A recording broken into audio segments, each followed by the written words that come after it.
Only those who travel between worlds know that there is a liminal space, a no man's land, between life and death, which belongs to neither, a place where you are not anywhere, you no longer count as a mortal or a god, you just exist, like time itself.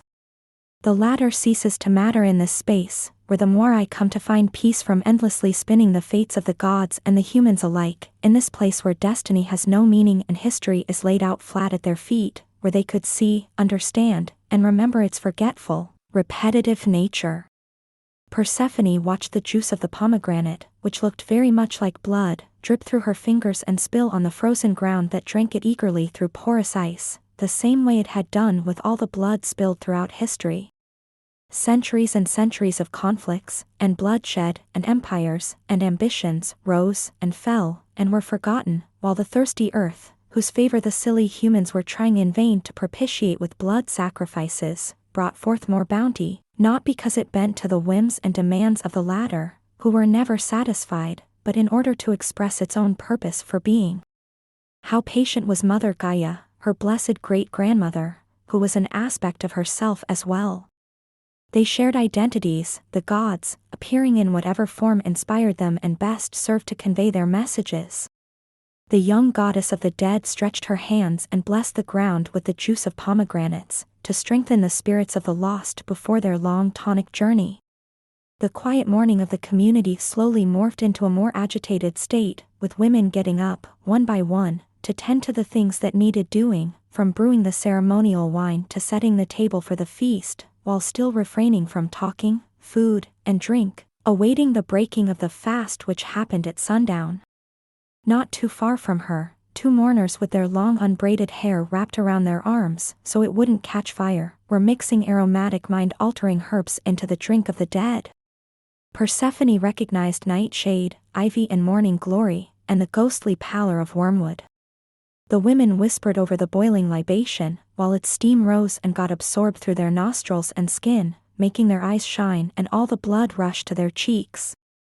A single cry announced the breaking of the fast, and the women got up, relieved to end their motionless silence, filling the quiet mist with laughter, pouring libations and bringing out baked items and poppets whose suggestive shapes were meant to provoke laughter and lighten up the spirits. Somewhere in the back somebody was keeping a lively rhythm on a bandier, while the lyre followed it with intricate flourish, accompanied by cheerful voices. The air was filled with women's loudness, and freedom from all their societal bonds, here, among their sisters, away from men and protected by the secrecy of the ritual, they were allowed to speak their minds, to be loud and shrill and foul-mouthed, here where nobody would judge and preach and rule their lives for them.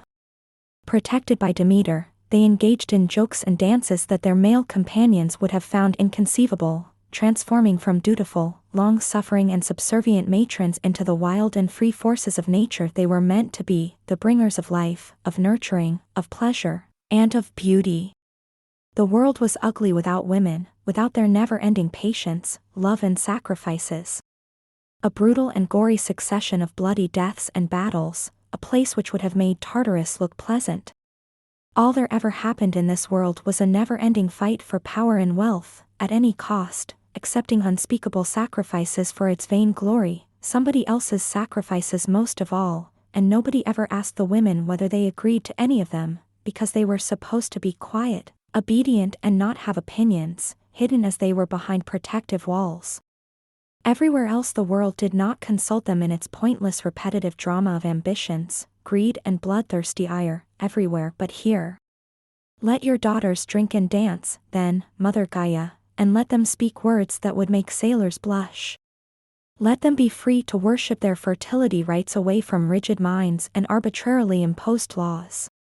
And yes, let them express their womanhood however they saw fit, unbound by the mores of society and the sententious tongue-lashing of the hierophants, for even in their old age, or homely countenance, even with disheveled hair and stained clothing, eyes glossy from the wine and the potent herbs they indulged in, performing obscene dances and jokingly sacrificing totems and baked goods shaped like pigs, snakes and body parts that should not be mentioned to the fire, they were all beautiful.